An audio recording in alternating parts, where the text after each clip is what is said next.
Magandang umaga Luzon, Visayas at Mindanao. Ito po ang EuroTV Philippines special coverage ng SONA o State of the Nation Address ngayong 2025 ni Pangulong Ferdinand Marcos Jr. At ngayong araw bilang paghahanda sa papalapit na SONA ng Pangulo mamayang hapon, atin munang tatalakayin ang mga mahalagang aspeto o mga programa ng kasalukuyang administrasyon na kanyang napagtagumpayan at kung ano pa ang mga ilalatag niyang programa at proyekto sa mga susunod na taon.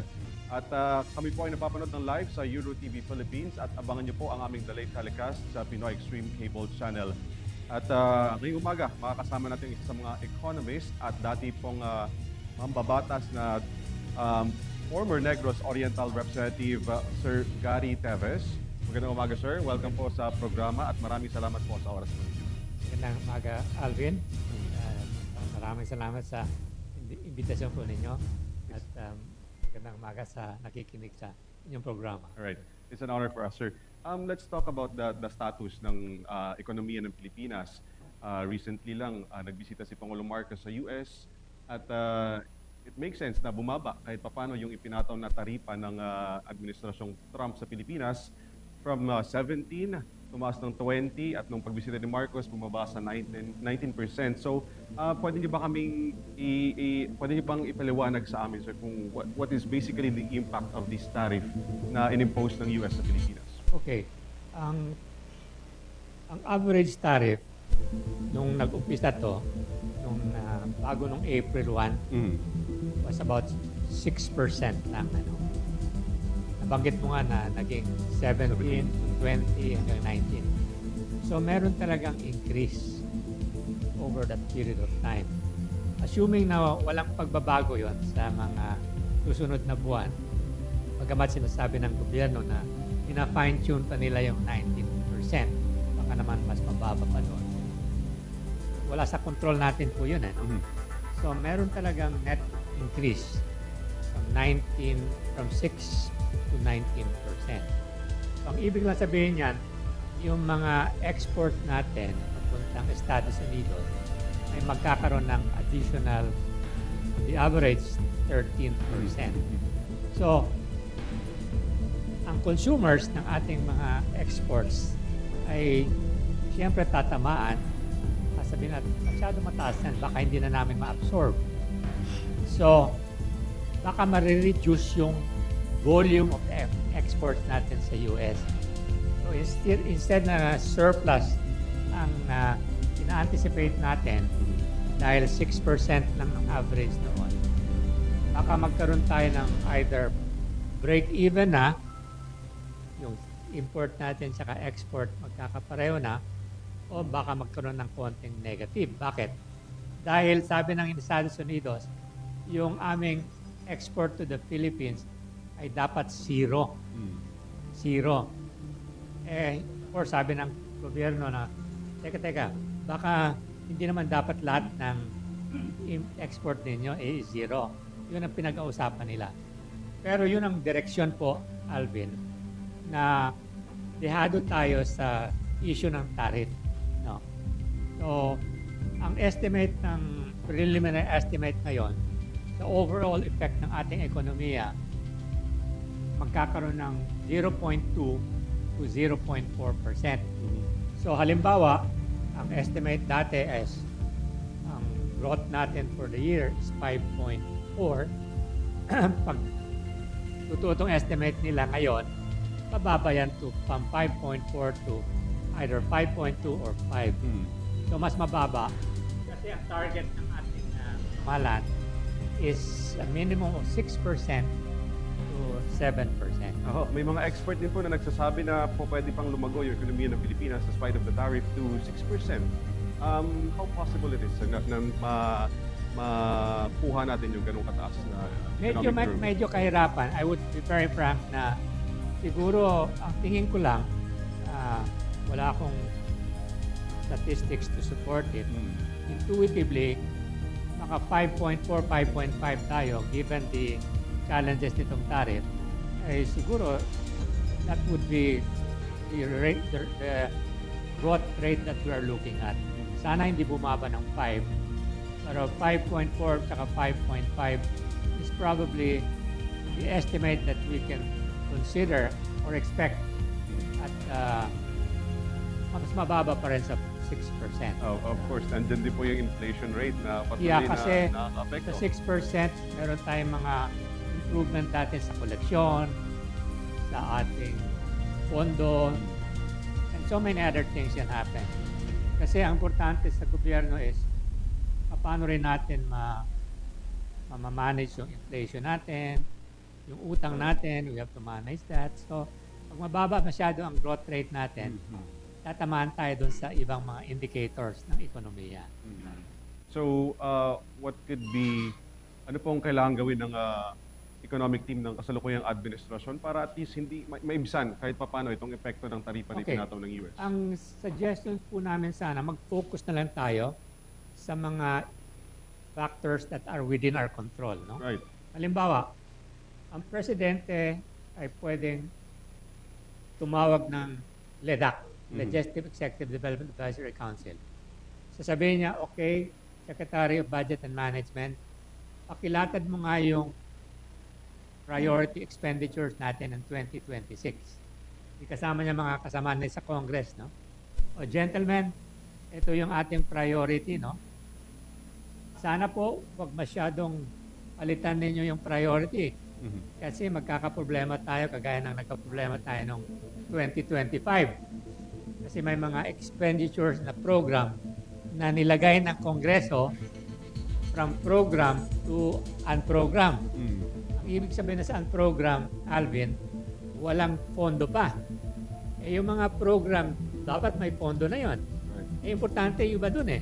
Kunyari sa education, di ba nag-complain si Secretary Angara na from 10 billion na pumunta sa program. Isa pang mahalagang item yung counterpart funds ng mga projects na hiniram natin, o fondo na hiram natin sa international institution. Kung ilagay na yung counterpart funds sa program, madidelay yung mga infrastructure projects natin. So, kailangan hindi masyadong galawin ng Kongreso.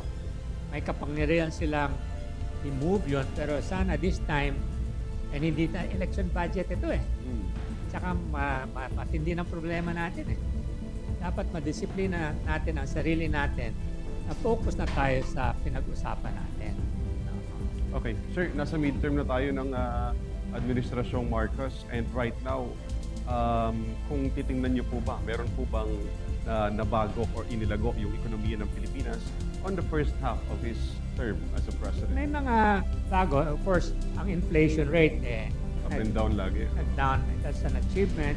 Although, meron mga portion sa inflation, sa pagkain, may kamahalan pa rin, no?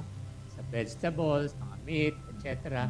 So, kailangan kung pwede, pababain pa rin yun para mas mararamdam ng ating mga taong bayan, lalo yung mga mahihirap. No? Dalawa, para maka-encourage tayong mas maraming negosyo, both local and foreign, kailangan i-concentrate natin paano tayo maka-improve sa ease of doing business. Right. Kailangan mamenos yung mga restrictions, regulations, para mas mabilis sila makatayo ng negosyo. At kung lugi na sila, sana naman pabilisin din yung closure of their business. No? Ikatatlo, yung ease of paying taxes para at least naman magkaroon ng revenues ang government para mapondohan, para ma-reduce yung borrowings natin. Alam mo, pag tumaas masyadong borrowings natin, Alvin, una, mas malaki ang portion sa budget natin, babayaran natin yung interest payment. Secondly, kina-crowd out natin yung sa privado sector. Meaning to say, nagkukumpetensya yung gobyerno sa pera sa financial institution. Right. Kaya, tataas na naman yung interest rate sa mga negosyante, lalo na sa mga small and medium enterprises. So, kailangan pababain pa yung debt natin in relation to the economy. Ngayon, 62% na eh. So, dapat, kung pwede, balik sa 60% o mas mabuti kung pababa sila ng 57%. Yun ang mga importante. Tsaka sa agenda ng presidente sa LEDAC, dapat hindi siya sumobra ng 5. Managing inflation, jobs and unemployment, quality of wages, education, saka health. Wala na iba, other matters na lang iba. So every week, yun lang saka i-monitor nila yung mga projects within those 5 concerns. So importante yung focus kasi 3 taon na lang tayo eh. So are you satisfied, sir, sa first half ng Marcos administration in terms of his program for the economic growth of the Philippines? Meron pa rin nangyayari, may mga infrastructure. Pero I'm saying that kung sa basketball pa to Alvin, medyo may deficit na sa first half eh.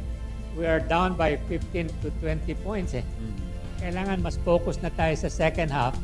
Lahat ng energy natin doon na sa maka-overcome tayo sa ating deficit eh. Yun ang suggestion na natin. Alright, so mamayang alas 4, sir, anong ine-expect natin na sasabihin ni Pangulong Marcos in terms of inflation, economic growth? Yeah, sasabihin niya yun lahat. Now, of course, tayo naman nag-uusap ngayon, alam naman natin na medyo dihado nga tayo dun sa tariff issue. Siyempre, sasabihin niya siguro na hindi pa tapos yan. Okay, let them work on it, but let's not be governed by whatever decision because outside of our control na yan eh. Tama. Importante sa ating harapin ngayong next 3 years, focus on those things that are within our control. No? Sa pagkain, for example, sa supply chain, no? Alam natin na yung presyo na nabibili sa farm, pagdating sa merkado, masyadong mataas. Mahal na. Nahihirapan. Now, yung supply chain dyan, yung sa post-harvest facilities, yung transportation, yung storage, kailangan tutukan din nila yon para hindi masyadong mataas yung presyo by the time dumating sa merkado. Kaya encourage nila yung ibang privado sektor na tumulong, na gamitin yung kanilang corporate social responsibility. Apart from their profits, tumulong naman sila. Kasi ang importante, pag mababa yung pagkain natin, tsaka ang presyo ng pagkain, tsaka mababa rin yung inflation, ang central bank hindi na magpapa-issue ng policy rates na mataas. So, importante na ang policy rates natin mababa para yung mga bangko rin magpapahiram at mababa ang kanilang interest rate. So, yun ang tutukan po nila. Kasi may proposal pa na magkaroon ng 20% na tax sa bangko.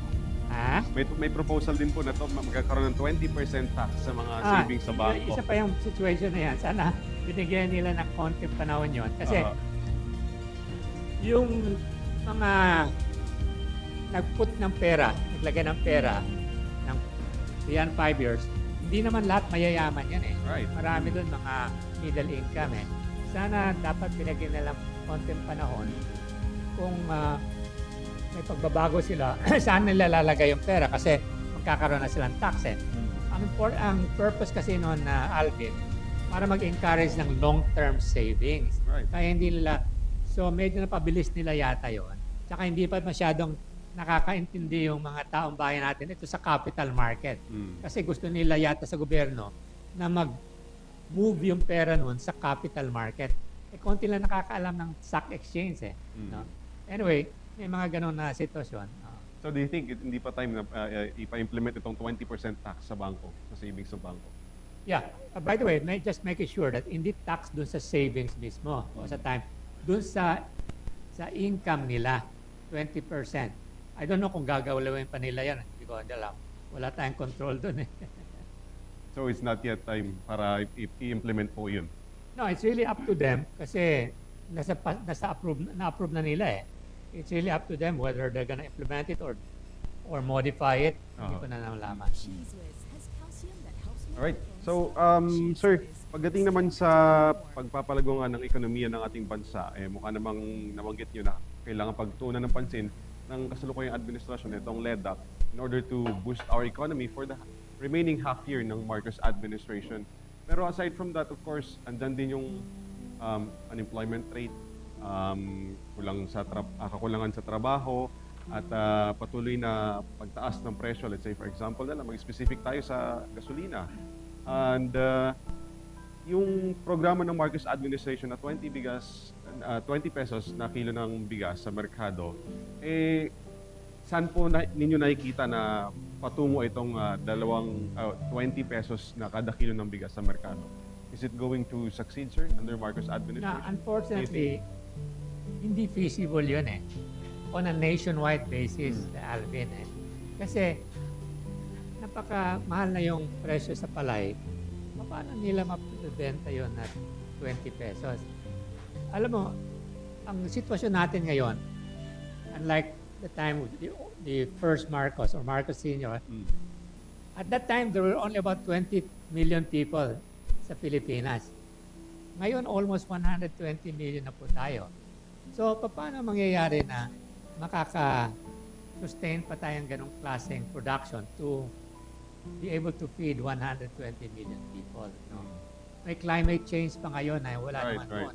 So, kung isuma total mo ito, hindi feasible po yan Dapat hindi po nasabi ng ating Pangulo, sasabihin niya, he should have tried or on a limited basis, pero nasabi nga niya, so dapat huwag na niyang ituloy talaga yan kasi magkakaroon ng additional deficit lang yung gobyerno kung susuportahan niya na hindi naman feasible po.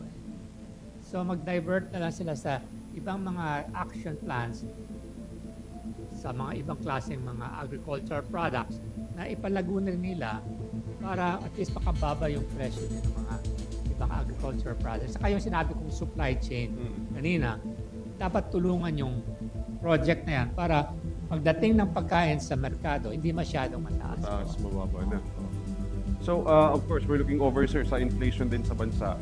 And medyo dominant yung pagtaas ng presyo ng gasolina because of the control of the private sector na nasa ng mga player, ng mga industry player ng pagpapatupad ng presyo ng petrolyo. Pero on the side of the administration, ano pang mas maganda nilang gawin para mas may mapababa at least yung presyo ng gasolina? Ang sa presyo ng langis, wala tayong control doon dahil we import practically all the oil. Pero sa other forms of energy, like mga renewable, mga geothermal, meron tayo. So, kailangan una, mapabilis din yung application for renewable energy projects. No? So, yung ease of doing business nga. No? Ikalawa, yung matingnan mabuti yung paano mapakadagdag ng parang raw material dun sa transmission Kasi kailangan ng transmission ng power supply din yung sa yung production, no? Energy. So the other way is kung feasible yung pwedeng magkaroon ng energy sa bawat mga probinsya o mga island economies. So hindi ko gamay masyado yan, pero may mga solution yan na Alvin na pwedeng mapareduce na konti yung energy supply, ma-improve yung distribution tsaka transmission para makababa. Kasi yung dalawang bagay talaga importante, yung energy inflation tsaka food inflation. Right. So, one last question, sir.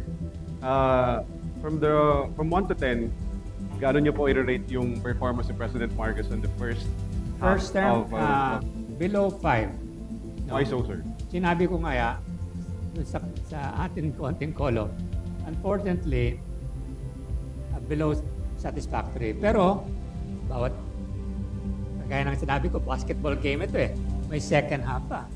Kung talagang mag-focus sila sa kanilang agenda, energy, etc., baka ma-overcome pa nila yung deficit nila sa first half. At mag-wagay pa rin sila. But we really need to have more focus and more commitment. Tapos isang importante, within our control, yung budget na yan. Na hindi tayo magkaroon ng problema na nangyari noong 2025. Na maging transparent pa yung budget na yan. Natutukan ng ating Pangulo, dito lang tayo huwag masyadong mag-debate tayo sa programa natin. Yun mahalaga. Alright. We'll look over on that matter, sir, yung the remaining half of the Marcos administration. Yes. Anyways, Maraming salamat, Sir Gary, sa oras po na inilaan po ninyo sa Walang atin anuman. sa programang ito. At magbabalik pa po ang special coverage ng EuroTV Philippines para sa SONA 2025.